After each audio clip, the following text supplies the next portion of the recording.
What's up, everybody? It's your boy Brandon Blakeney, aka Brandon Lee TV. Kick back, relax, and come take a ride with me. Rockets guard Kevin Porter Jr. is in some hot water after an alleged domestic assault, domestic abuse situation.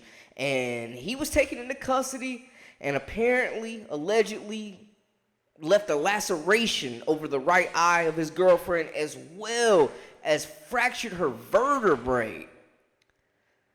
We're still waiting for all the information and what exactly happened, but we do know it went down at the Millennium Hotel in New York City.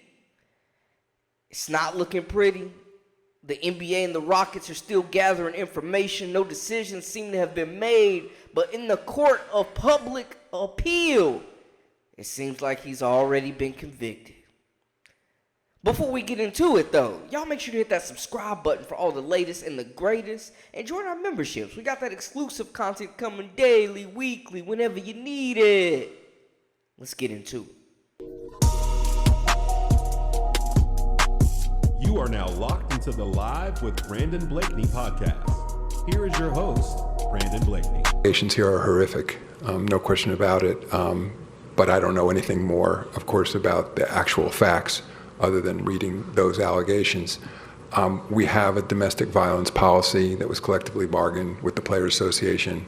Again, when I say bargain, I mean there was not a contentious issue. They certainly feel as strongly as we do about the issue. Every case, though, also depends on its unique facts. I think here, when we're not in season, there's a little bit more of an opportunity to absorb what's happening before we act. I think if it were a case where we're in the middle of a season, we might be compelled to do something faster. And so while ultimately we're required to be deferential to law enforcement when there's an investigation and clear there's an investigation, now I think this has given us the opportunity, because we're not in season or not, training camps haven't opened yet, to take a little bit of time here to better understand the situation. And one thing I've learned over many years of working on these cases is that not to assume anything here, and that to not just rely on headlines, but to try to truly understand what's happening here as a combination of what law enforcement has learned and direct interviews. And so we're still now in the process of gathering information. So Kevin Porter Jr., Rockets starting guard, was arrested following an alleged physical altercation with his girlfriend, WNBA player Kaiser Gundrix. He was arrested on Monday, September the 11th, following an assault on Gundrix at the Millennium Hotel in Times Square. The couple were staying at the hotel and got into an argument after he returned to the hotel in the early hours of the morning after leaving because of the argument, allegedly. She apparently locked him out of the hotel room, but he was able to get back into the room and get access from hotel security, and then that's when reports are saying it all went down and he got physical with the woman. Since it happened, the Rockets have released a statement, quote, "We are in the process of gathering information surrounding the matter involving Kevin Porter Jr., the Rockets said," end quote. And then, next quote, "We have no further comment at this time," so keeping it under wraps right now. He did plead not guilty to felony assault and strangulation charges, and he was released on Tuesday on $75,000 bail. Gondrzik allegedly sustained a fractured neck vertebrae and a cut above her right eye. According to prosecutors at his arraignment, they were saying that the injuries were pretty significant. They're also alleging that she ran out into the hallway of the Times Square Hotel covered in blood. And this was following the altercation, man. It's sounding really, really bad. And unfortunately, man, he's a young, talented kid, but this isn't the first time that we've heard of KPJ getting in trouble off the court, man. I found this article on CBS Sports talking about his history and run-ins with the law, starting back in college at USC, where he was suspended for 2 games for conduct issues. In 2020, Porter was involved in a 1-car crash and charged with improper handling of a firearm in a motor vehicle, failure to control a motor vehicle, and possession of marijuana. The charges were dismissed, but the concern surrounding him was still very, very prevalent. A USA Today writer, Jeff Zilgett, also reported at the time when it happened that Porter Jr. lost his cool during the 2021 season with the Cavs. That's when they traded him after being drafted in the first round after like a year.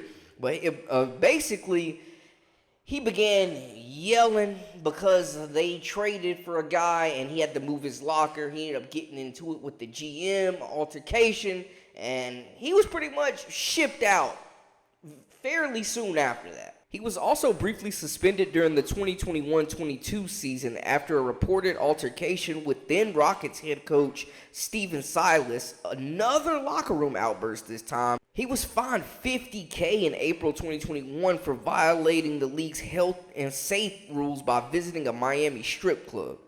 And I think teams are obviously taking notice, and that's clear by the Rockets when they offered him a contract last October. It was a 4-year deal, $82.5 million extension, but it had built-in safeguards against very scenarios like this one.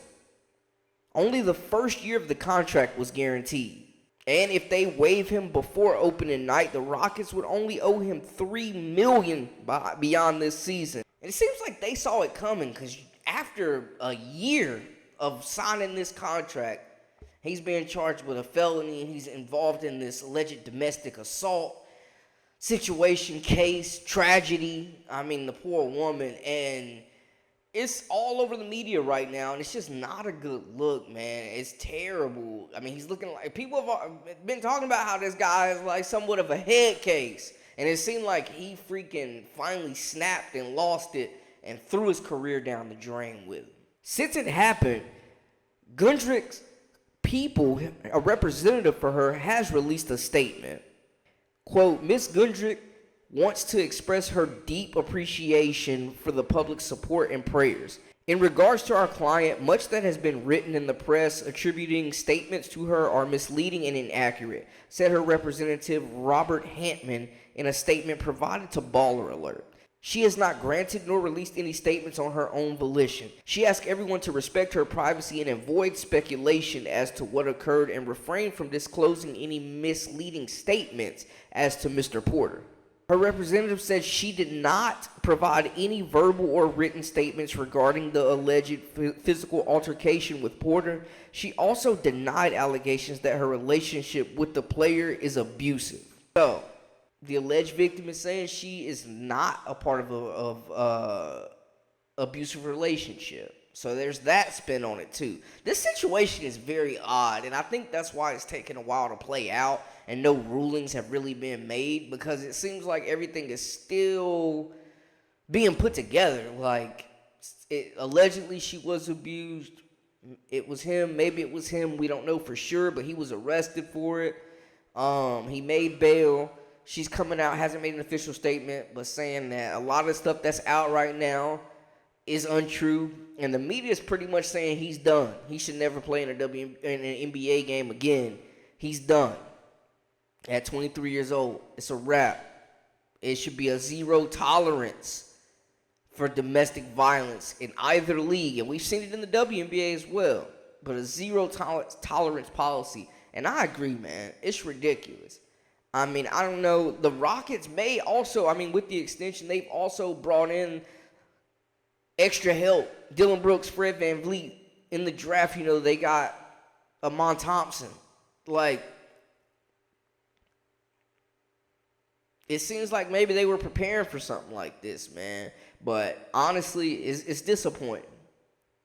It's disappointing. We had to get through all the facts and lay everything out. Well, what's out there anyway, what we know, all the information we have. I won't say facts, but all the information that we have. We had to lay that out there. But now just sitting back after we take it all in, digest it, man, it's just heartbreaking to see that, man. And, I mean, she's an athlete, too, so how are these injuries going to impact her future career, you know? It's not a good look. If these are true, he should be done, no doubt about it. But we're still waiting on all the information to come out. The league hasn't really said anything about it, not much. We saw what the Rockets had to say about it. We haven't really heard from Kevin Porter's party, his people. We don't know what's going on with that. We got a statement from the representative of the alleged victim. But other than that, there's still a lot we don't know. We're just kind of piecing together information at this point. And there's a lot of think pieces out there and a lot of opinions and a lot of stuff going on. But we don't really know everything right now. And I'm not saying don't rush to judgment. I'm not here to tell you to go one way or another. But I am saying we don't know all the details yet. We're still waiting to figure out what exactly is going on. But just to imagine a young woman, any woman, running out of a hotel room for her life, covered in blood, severely bruised neck. Damn. I mean, it's just not a good look. It's just, that's terrible, man. I'm just one that you should never put your hands on a woman. Like, de-escalate the situation, get out of there, separate yourself, go get some air, go find somewhere else to stay. Like, there's no way in hell your significant other should piss you off enough to where you want to kill them. Literally strangle them to death. You got to reevaluate your relationship at this point. I mean, what in the hell is going on? I digress, y'all. Let me know how y'all feel in the comments, man, because it's just crazy, man. It's a crazy situation, and it seems like something that's been boiling. Like, it's never been this serious, but KPJ's had his run-ins. You know, he's gotten into some trouble before. Nothing to this magnitude, and I don't know, man. It's a lot to be desired. I'm a fan of his game. Off the court, I can't really say too much. But it's just not a good situation right now. And if he did do it, get him out of the league. We don't need that. But we're still waiting for all the facts, too. And she didn't just come out and say, hey, this is what happened. This is what's going on. She said, I'm not in an abusive relationship. So that's something to monitor. Let me know how y'all feel about it in the comments, man. Holler at your boy. Let me know what y'all are thinking. That's a wrap for us. For all the latest and the greatest, make sure to hit that subscribe button. I am Brandon Blakeney, a.k.a. Brandon Lee TV. This is Live with Brandon Blakeney. Until next time, man, we out.